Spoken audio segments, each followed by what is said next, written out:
नमस्कार, कैसे हैं आप लोग। मेरी चैनल में आप सभी का स्वागत है। मेरी चैनल रंगीन राह है, a road to success, a road to startup. दोस्तों, आप लोगों का बहुत प्यार मिलता रहे, ऐसा ही आगे भी मिलता रहेगा, ऐसी आशा के साथ आज ये नया वीडियो लेके आया हूँ। आपको बहुत अच्छे लगते हैं मेरे वीडियोस और आप लोग बहुत अच्छी कमेंट्स भी देते हो, बहुत अच्छे शेयर्स भी करते हो, अपने दोस्तों को भी दिखाते हो। दोस्तों, ये मेरे लिए बहुत खुशी की बात है कि मेरे वीडियोस आपको अच्छे लगते हैं। दोस्तों, अगर आप नए भी हो तो मेरी चैनल में अगर फर्स्ट टाइम आए हो तो मेरी चैनल को सब्सक्राइब कीजिए और बाजू का लाल बटन दबा दीजिए। उससे क्या होगा कि आपको मेरी हर वीडियो की इंटीमेशन मिलती रहेगी। दोस्तों, और अपना साथ बहुत दूर तक का है भाई, इतना छोटा साथ नहीं है। Thank you very much. दोस्तों, ज़्यादा बात न करते हुए आज का वीडियो शुरू करते हैं। आज का वीडियो बहुत ख़ास सब्जेक्ट पे बना है और अपने बहुत बड़े स्टार के बारे में बताना चाहता हूं दोस्तों। तो दोस्तों, रहिए मेरे साथ, चलते हैं रंगीन राहों पे। Thank you very much. दोस्तों, दिलीप साहब के बहुत से किस्से आपने सुने होंगे, उनके दरिया दिली के किस्से भी सुने होंगे। उन्होंने इतने लोगों की मदद की थी कि उन्हें खुद को भी नहीं मालूम कि उन्होंने किस किस को मदद की थी, और उनकी मदद से आज भी लोग उन्हें याद करते हैं। इतने अच्छे, इतने बड़े कलाकार, इतने बड़े दिल वाले कलाकार थे। और वो जब भी कभी होता था तो हमेशा वो मदद के लिए तैयार हो जाते थे। बहुत बार हमारे देश में जब दिलीप साहब थे, तब हमारे देश में जब भी अकाल पड़ता था या तो पानी की बाढ़ आ जाती थी, उससे तो तकलीफ़ होती थी, वो सभी तकलीफ़ों में उन्होंने हमारे देश का साथ दिया है। वो जितने बड़े कलाकार थे उतने ही बड़े दिल वाले इंसान थे, और उनके दिल में हमेशा सबके लिए मदद करने के लिए हमेशा उनका दिल तैयार रहता था। वो कभी भी उन्होंने यही कह दिया था कि अगर मेरी वजह से किसी का कुछ भला होता हो, या वो उन्होंने अब लास्ट में जब इंटरव्यू हुआ था तब उन्होंने कहा था कि मेरी वजह से या तो मेरी उपस्थिति की वजह से किसी का कुछ फ़ायदा होता है, कुछ गरीब लोगों का कुछ भला होता है, तो मैं हमेशा तैयार हूँ, कभी भी तैयार हूँ। और उस वक्त वो कुछ भी फीस लेते नहीं थे, वो हमेशा समाज में मदद करने के लिए तैयार रहते थे। लेकिन एक बात ये कहूँ, बिमल रॉय जब ये मधुमती फिल्म बना रहे थे, मधुमती फिल्म के लिए जो मैंने मेरे एक वीडियो है वो ऊपर आई बटन पे देखिएगा, वो वीडियो ज़रूर देखिए कैसे बनी थी वो फिल्म, और वो उस फिल्म ने क्या क्या रिकॉर्ड्स बनाए थे उसके बारे में मैंने बताया है। आई वीडियोस पे देख लीजिएगा। दोस्तों, मधुमती फिल्म बनी थी उस टाइम पे, तो ब्लैक एंड वाइट फिल्मों का ज़माना था, और बिमल रॉय साहब ने बड़ी मुश्किल से फिल्म बनाई, तो शुरुआत तो कर दी थी, लेकिन उसकी कहानी इतनी प्यारी थी, इतनी छू लेने वाली कहानी थी कि वो दिलीप साहब जब फिल्म की कहानी पढ़ते थे या तो स्क्रिप्ट पढ़ते थे तो पहले वो देख लेते थे, एक बार पढ़ लेते थे और फिर उसके बारे में भूल जाते थे या तो कुछ याद नहीं करते थे। लेकिन वो कहानी जो उनको घड़ी घड़ी उनको यहाँ पे जोर करती रहे, उन्हें याद दिलाती रहे, तो वो भी समझ जाते थे कि ये कहानी लोगों के दिल में, दर्शकों के दिल में छाने वाली है और बहुत सी याद रह जाए ऐसी कहानी है। जो उनको पसंद आती थी वही कहानी वो करते थे, और बहुत प्यारी सी कहानी थी। उसमें पुनर्जन्म की कहानी थी। दिलीप कुमार थे, वैजयंती माला थी, प्राण साहब थे, और बहुत से कलाकार थे, उस वक्त के माने हुए कलाकार थे। बिमल रॉय साहब ने फिल्म तो बनानी शुरू कर दी, लेकिन कुछ ओवर बजट हो जाने की वजह से उनको तो बिमल रॉय ने तो लिमिटेड उसमें ही करना चाहा था, लेकिन शूट कुछ ज़्यादा हो जाने की वजह से उनको प्रोडक्शन में थोड़ी कुछ कमजोरी लगने लगी थी, फाइनेंशियली थोड़ी कमजोरी लगने लगी थी। तो उस वक्त दिलीप साहब को सबसे ज़्यादा पैसा लेते थे। दिलीप साहब तो उस वक्त के 70,000 यानी 1958 में 70,000 यानी बहुत बड़ी बात थी। 70,000 70,000 बहुत बड़ी बात थी। तो दिलीप साहब ने, जब दिलीप साहब को मालूम पड़ा कि इतनी बड़ी फिल्म बंद होने जा रही है, डिब्बा बंद होने जा रही है और ये फिल्म कभी बाहर नहीं आ पाएगी, तो उन्हें बहुत दुख हुआ। तो वो बिमल साहब के पास गए उन्होंने कहा मुझे मेरा एक भी पैसा नहीं चाहिए, जो मुझे आप 70,000 देने वाले थे आप प्रोडक्शन में लगाइए और फिल्म आगे बढ़ाइए, फिल्म रुकाइए मत। तो ये बात तो उन्होंने कही। उनके साथ वाले सभी कलाकार, प्राण साहब और वैजयंती माला, सभी लोगों ने अपने पैसे लेने से ना कह दिया कि हम पैसे नहीं लेंगे, ये आप प्रोडक्शन में लगाइए, ये फिल्म बनाइए। देखिए कैसे होता था उस वक्त, आपस में प्रेम कैसे होता था, और आपस में एक दूसरे को बात करने में भी कोई शर्माते नहीं थे। और ये इतनी अच्छी कहानी बनी थी, बहुत अच्छी फिल्म भी बनी थी, लेकिन थोड़े पैसों की वजह से ये फिल्म डिब्बा बंद होने जा रही थी। सबको गम था, सबको दुख था।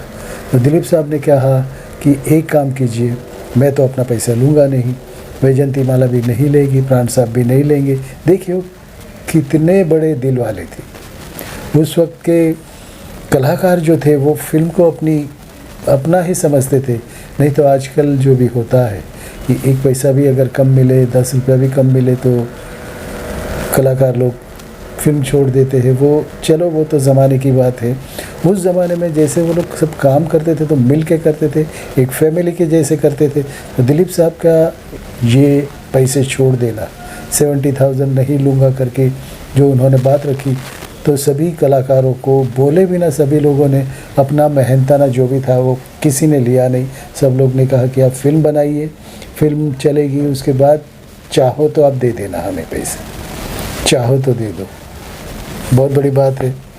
तो ये हुआ। तो दिलीप साहब ने कहा, विमल रॉय साहब ने कहा कि ठीक है, आपने ये कहा, बहुत बड़ा एहसान किया, मुझे अच्छा लगता है कि आप ये फ़िल्म को अपनी समझते हो, अपना समझ के इतना मुझे मदद कर रहे हो। तो दिलीप साहब ने एक आइडिया और कही कि अपने जो भी डिस्ट्रीब्यूटर्स हैं जिनसे आपने पैसे लिए हैं, उनसे ज़्यादा पैसे आप लेना चाहो या तो कुछ रेट कम करा लेते तो अपने बजट में हो जाएगा। तो सभी डिस्ट्रीब्यूटर्स को उन लोगों ने बुलाया, फिल्म का ट्रायल भी रखा और बताया कि ये फ़िल्म बहुत अच्छी बनी है, लेकिन आगे शायद नहीं बन पाएगी क्योंकि हमको फाइनेंशियली प्रॉब्लम हो गया है। तो डिस्ट्रीब्यूटर्स को जब मालूम पड़ा कि दिलीप साहब ने भी अपने छोड़ दिए हैं पैसे, वैजयंती माला जी ने भी छोड़ दिए हैं अपने पैसे, प्राण साहब ने भी अपने पैसे छोड़ दिए हैं, तो वो लोग भी सब तैयार हो गए। और वो लोग भी सब अपने जो भी लेने वाले थे उसमें से अपने परसेंटेज के हिसाब से 20%, 25%, 30% कम लेने लगे थे। और वो उन्होंने अपना जैसे फिल्म को देने वाले थे वो फिल्म में उन्होंने अपना पैसे ज़्यादा लगा दिए और उनको गारंटी दे दी।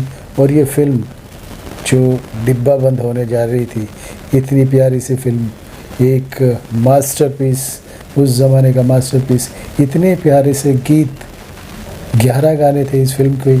और इस फिल्म को 9 अवार्ड मिले थे। उस वक्त 9 अवार्ड मिलना ने बहुत बड़ी बात थी। और उसके बाद ये देखिएगा कि मैंने जैसे पहले के वीडियो में बताया है कि वो फिल्म के बराबरी किसी ने की नहीं। 33 साल के बाद ये फिल्म का जो भी रिकॉर्ड मिला था, 9 अवार्ड्स मिले थे, किसी फिल्म को मिला नहीं। 33 साल तक कोई फिल्म उसकी बराबरी नहीं कर पाई। तो उसके बाद 33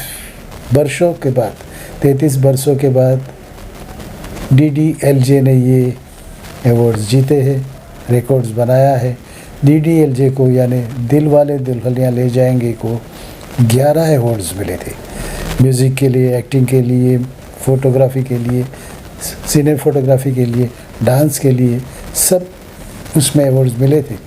यानी 33 साल के बाद, यानी ये मधुमती फिल्म तो आई थी 66 साल पहले, और उस फिल्म के रिलीज़ होने के बाद 33 साल के बाद ये फिल्म आई DDLJ, और उन्होंने, उस फिल्म ने रिकॉर्ड ब्रेक किया। देखिए इतनी अच्छी फिल्म बनी थी। सब लोग अपना काम नहीं कर रहे थे, वो लोग अपना दिल की बात कह रहे थे, दिल से जो काम होता था वो होता था। तभी तो ये इतना बड़ा मास्टरपीस बनता है, इतना ब्यूटीफुल इतनी बनती है। अगर दिलीप साहब ने ये नहीं किया होता तो आज हम लोग ये फिल्म देख नहीं पाते, इतना बड़ा मास्टरपीस देख नहीं पाते। जो आजकल इंस्टीट्यूशन, जो ट्रेनिंग इंस्टीट्यूट है जहाँ पे एक्टिंग सिखाई जाती है, वहाँ पे दिलीप कुमार साहब की एक्टिंग दिखाने के लिए ये फिल्म ज़रूर दिखाते हैं, डायरेक्शन के लिए भी दिखाते, फोटोग्राफी के लिए भी दिखाते। गाने के लिए भी दिखाते। गाने बहुत खूबसूरत थे, 11 के 11 गाने आपको अगर सुनने मिले, गाने में मतलब देखने मिले तो ज़रूर देखिएगा, मधुमती ज़रूर देखिएगा। और उस फिल्म के पीछे, उस फिल्म को पर्दे पे लाने के लिए कितना बड़ा सेक्रीफाइस इन लोगों ने किया था। उसके बाद ये फिल्म रिलीज़ हुई और जैसे सब लोगों का आशीर्वाद था, सब लोगों का पसीना बहा था, वो पसीना काम आया और वो फिल्म सुपर हिट हो गई।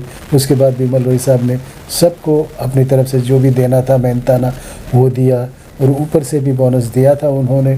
तो दोस्तों ऐसे होता है, प्यार आपस में ऐसे ही मिलता है।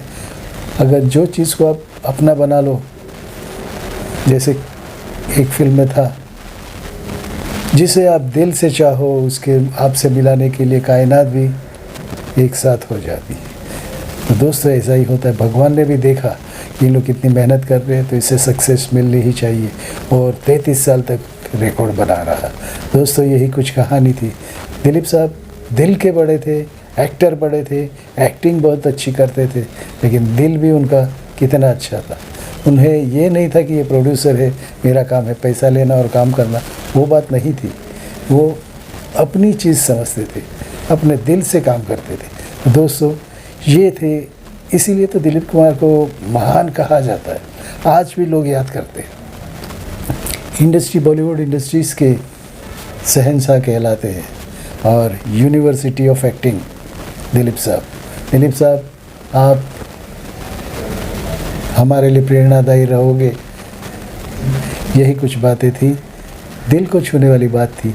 ऐसे ही वीडियोस मैं बनाता हूँ दोस्तों। अगर आपको अच्छा लगा हो, ये वीडियो अच्छा लगा हो तो ज़रूर अपने दोस्तों को शेयर कीजिए। और अगर आप नए हो तो नीचे जो लोगो आता है उस पर सब्सक्राइब कीजिए और बाजू का लाल बटन दबा दीजिए और बेल बटन भी दबा दीजिए। दोस्तों नमस्कार, ऐसे ही मिलेंगे नए वीडियो में। भारत माता की जय, वंदे मातरम। I love you new friends, thank you. Bharat माता की जय।